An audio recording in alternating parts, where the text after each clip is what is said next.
Al contrario, Pedro, el agradecido soy yo. ¿Cómo andan las cosas? ¿Qué tal de trabajo? Estamos en receso legislativo desde iniciar el mes de mayo. Nos hemos dedicado mucho a recorrer partes del estado de Chihuahua, a atender cierta problemática. Contribuimos ahí con víveres y herramienta para los incendios que estaban ocurriendo en Huachochi. Sí.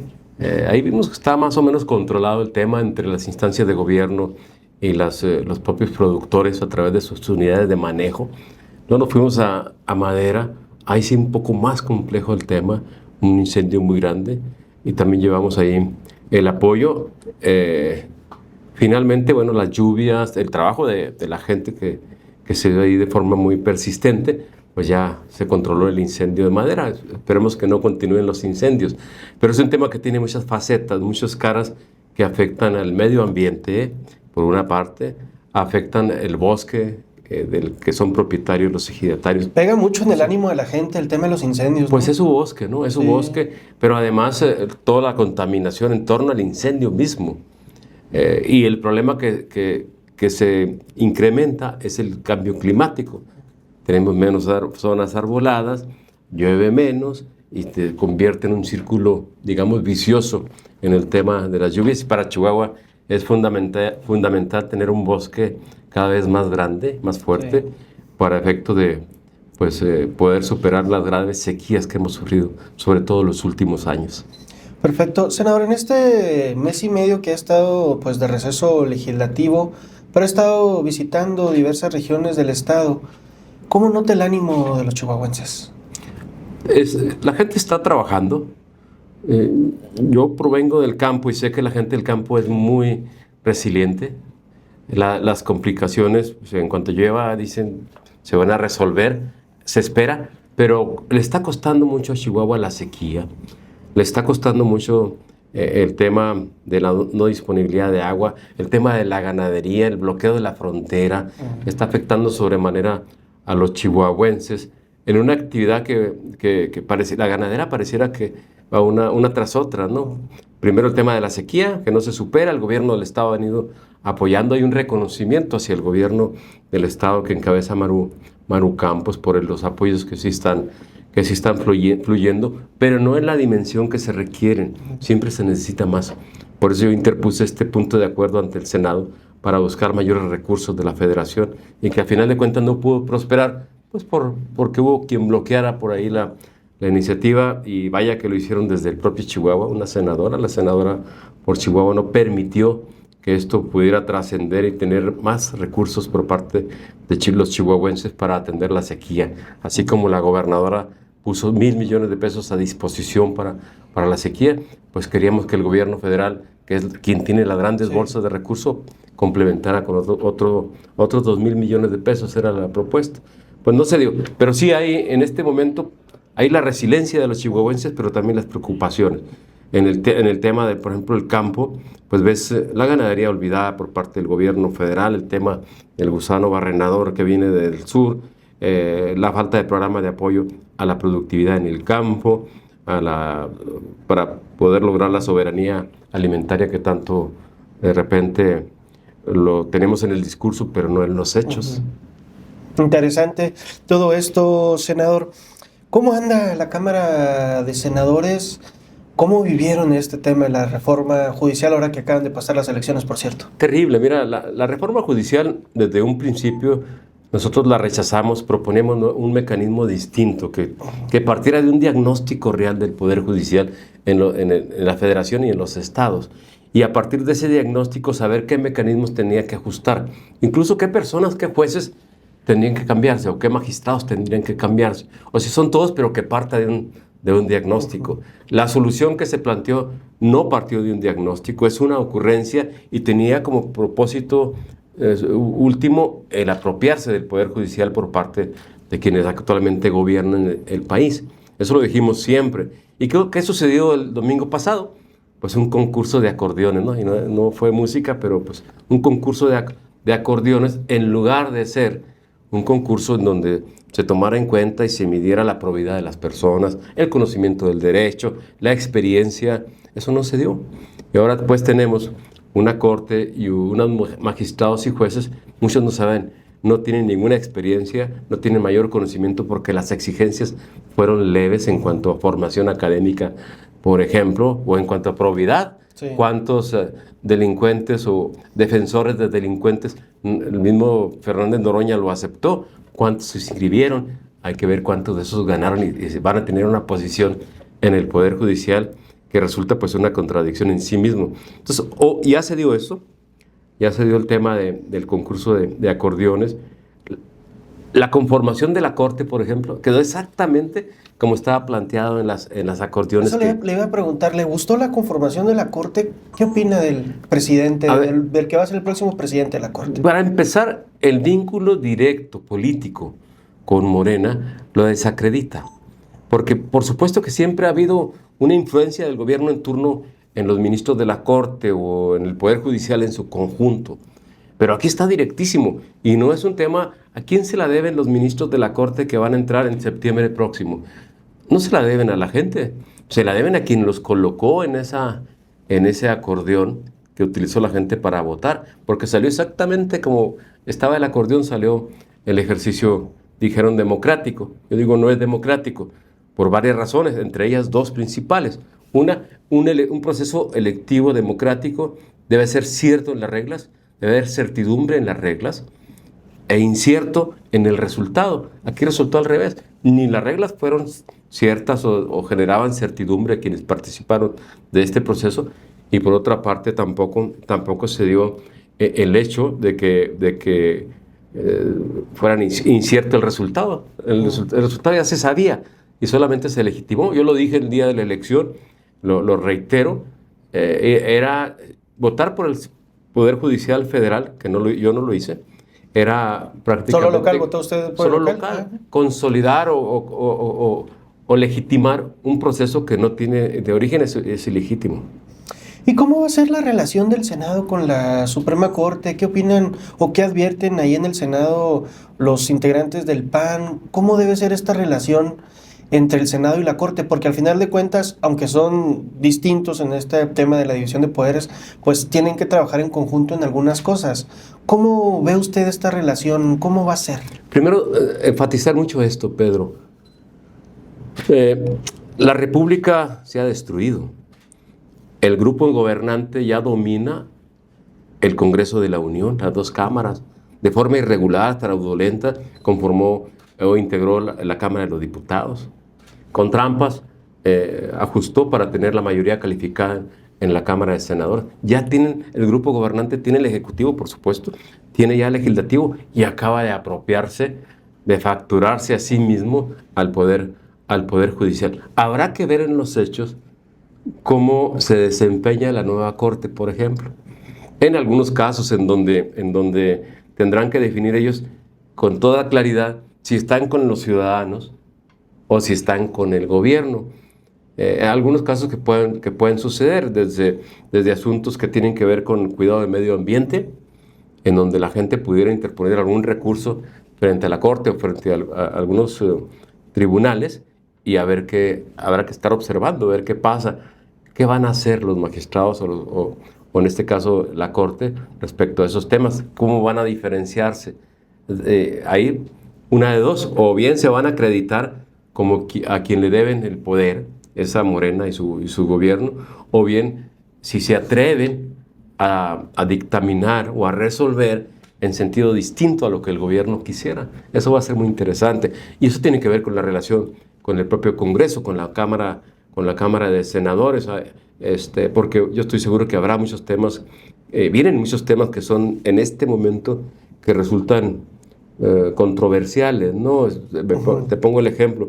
En la nueva ley de telecomunicaciones, el gobierno pretende generar un registro de telefonía celular y obligar a los usuarios de telefonía celular a mantener la ubicación en tiempo real de su equipo.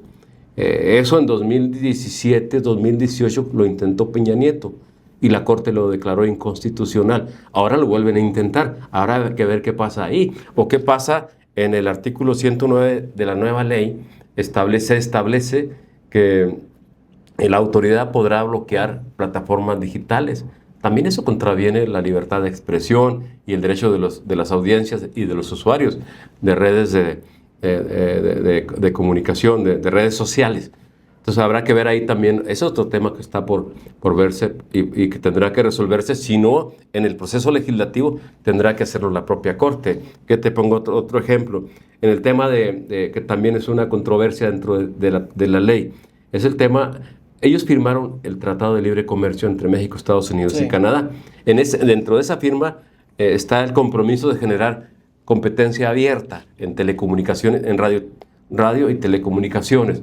Competencia abierta, pues en el artículo 18 de la ley, ahí está claro que ciertas instituciones van a tener, digamos, prevalencia por sobre la libre competencia. Ahí se está contraviniendo también, eso es otro tema a discutirse. Otro tema que resulta un retroceso es que antes, con el organismo autónomo, constitucional autónomo que era el IFETEL, pues había un consejo que definía la evaluación, el seguimiento, el otorgamiento o el desistimiento de concesiones de radio y televisión.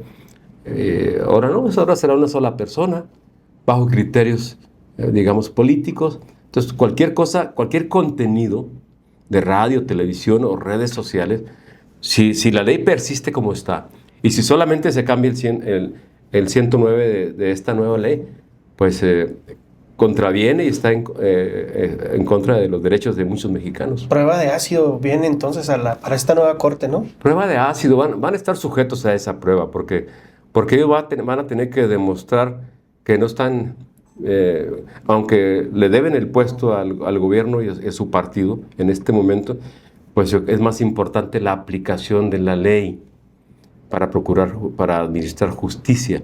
Eso tendrán que demostrarlo, y por supuesto que nosotros, los ciudadanos y los senadores y los diputados federales, todos los mexicanos tendremos el ojo muy listo para observar qué está pasando. Oiga, senador, ¿qué responde a los señalamientos que vierten, por ejemplo, dirigentes del partido Morena, en que les dicen, bueno, es que la oposición pues pudo participar en esta elección si se hubieran organizado y hubieran impulsado ellos mismos también a candidatos, tal vez ahorita en este momento hubieran sido electos como ministros de la Suprema Corte? Los acusan de que se quedaron con los brazos cruzados. ¿Cómo respondería Pues que son esto? incongruentes, que no conocen que ellos mismos establecieron en la reforma judicial que los partidos políticos no podían intervenir. Ellos lo establecieron ahí. Por supuesto que nosotros acatamos la ley. Los partidos políticos no deben intervenir en el proceso de elecciones judiciales, pero lo hicieron ellos. Ellos sí lo hicieron porque a ellos les interesa poco la ley. Ellos lo que están haciendo es apropiarse del Poder Judicial para que responda en todo momento y bajo cualquier circunstancia o caso que respondan a sus propios intereses, a los intereses del grupo en el poder de Morena. Eso es lo que ellos querían. Entonces, bueno, es incongruente pretender o decir que la oposición dejó de lado una oportunidad, porque además, ¿qué fue? Un concurso de movilización también, en el caso, ¿cuáles jueces tuvieron la mayor capacidad de venderle el alma al diablo, ¿no?, para poder estar en la lista? De eso se trató. No hay nada de democrático en esto, y tampoco va a arreglar un poder judicial que va a continuar o en el mejor de los casos va a empeorar la justicia en el país. Eso es lo que está por pasar, y es lo que vamos a evaluar los ciudadanos. Dijeron que resolverían el tema de que la justicia fuera más expedita, más oportuna. Resolverían el tema del nepotismo en el Poder Judicial, aunque lo tengan hasta la coronilla en los otros dos poderes, y me refiero a la gente de Morena, a los apellidos famosos de Morena. Entonces dijeron que iban a resolver eso. Pues esos son los argumentos, ¿no? Vamos a ver por la vía de los hechos si es cierto que lo que ellos pretendieron, o si otra vez se terminan de exhibir como los vulgares ambiciosos que lo que querían era tener un poder judicial plegado a sus voluntades. ¿Qué le espera, desde su análisis, senador, qué le espera a la presidenta Claudia Sheinbaum con esta nueva corte? Bueno, la va a controlar, ¿no? Aquí el problema que yo estoy viendo es al interior de Morena, porque esta corte está integrada y metieron mano los principales líderes de Morena en el país, desde que el que está encerrado, no sé si en Cuba o en el rancho La Chingada se llama, Pues salió a votar, ¿no? El expresidente Andrés Manuel salió a votar ese el domingo. Entonces, hay una serie de intereses ahí que van a estar chocando, porque son intereses de negocio, de corrupción, políticos, incluso personales, estilos de gobernar que se van a estar contrastando entre Claudia Sheinbaum, la presidenta actual, y el expresidente. Ya empiezan a surgir esos problemas, y eso pues es lo que va a marcar el México de los próximos años.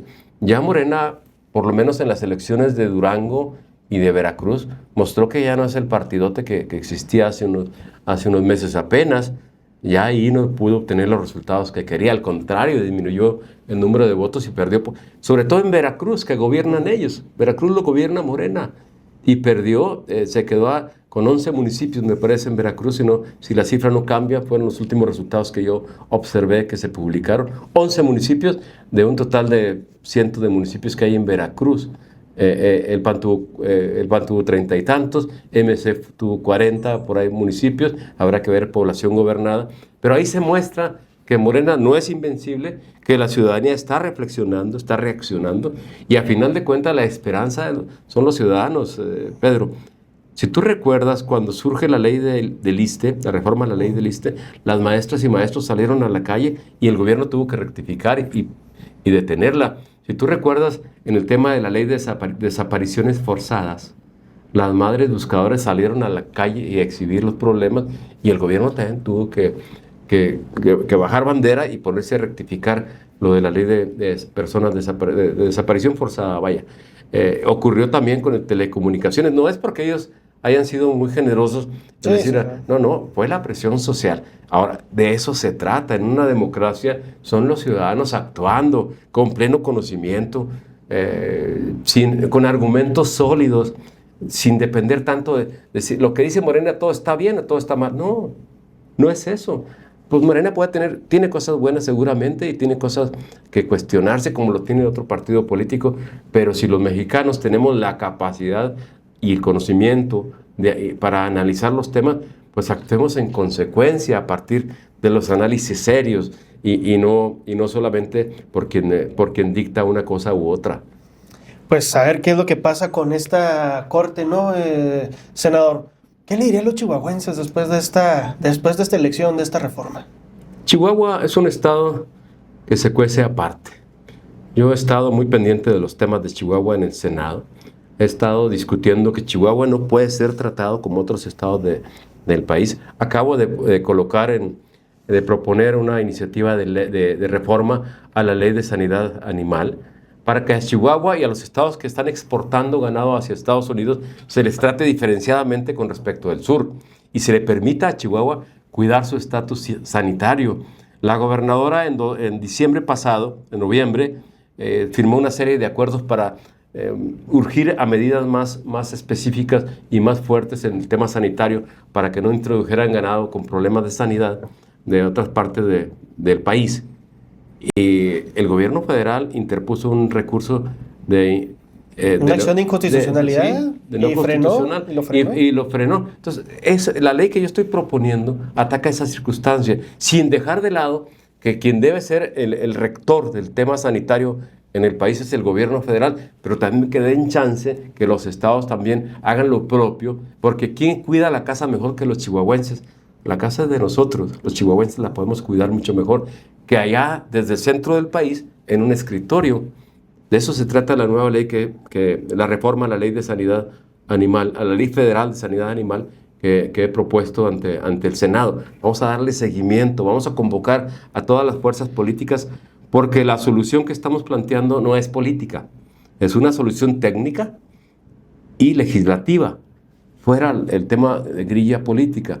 Entonces, la convocatoria es a los senadores, a los otros senadores por Chihuahua, y la senadora también, y a los senadores de todos los partidos políticos, a que este tipo de cuestiones se resuelvan, no con base en quién propone, lo propone un senador del PAN, pero a final de cuentas tiene cosas muy específicas que pueden resolver en el corto, mediano y largo plazo el tema de la sanidad animal en el país. Entonces, que vayamos juntos y avancemos en esa propuesta de reforma que que he planteado en el Senado. ¿Cuándo vuelven del receso legislativo? ¿Hasta septiembre? Hasta septiembre. Estamos en espera de la convocatoria para un proceso, un periodo extraordinario. Este viene en próximos días. Ya sabremos cuándo es. Se había previsto que fuera la semana que entra, pero al final de cuentas se decidió que no. Pues algo más que se agregar, senador. Solamente, Pedro, decirles a los chihuahuenses que estoy muy pendiente de Chihuahua. Yo sí llevo los temas de Chihuahua porque sé que muchas cosas se deciden todavía en el centro del país. Cada vez está más centralizada la cosa pública. Cada vez los municipios y los estados se quedan sin instrumentos, sin herramientas y sin recursos para poder atender a su población. Y mi lucha será siempre en favor de los municipios, de los estados, para que tengan los recursos necesarios. A final de cuentas, los municipios es el primer ámbito de gobierno al que acude al ciudadano en busca de respuestas. Pero si el municipio lo tenemos maniatado, asfixiado por la reducción de los ingresos, no puede responder a los ciudadanos, porque los ciudadanos requieren vivienda, requieren salud, requieren una educación de calidad, escuelas en buenas condiciones, y eso lo suple muchas veces el municipio. Pero ¿cómo lo hace actualmente si todo se ha centralizado en el país y si solamente unas cuantas obras donde a ellos les interesa al centro se están dando y el resto del país abandonado porque no hay mantenimiento, porque no hay pues el respaldo subsidiario que implica que los municipios hagan su tarea, después viene el Estado en lo que no puede hacer el municipio y luego la federación. Pues muchísimas gracias, Al contrario, Pedro, gracias.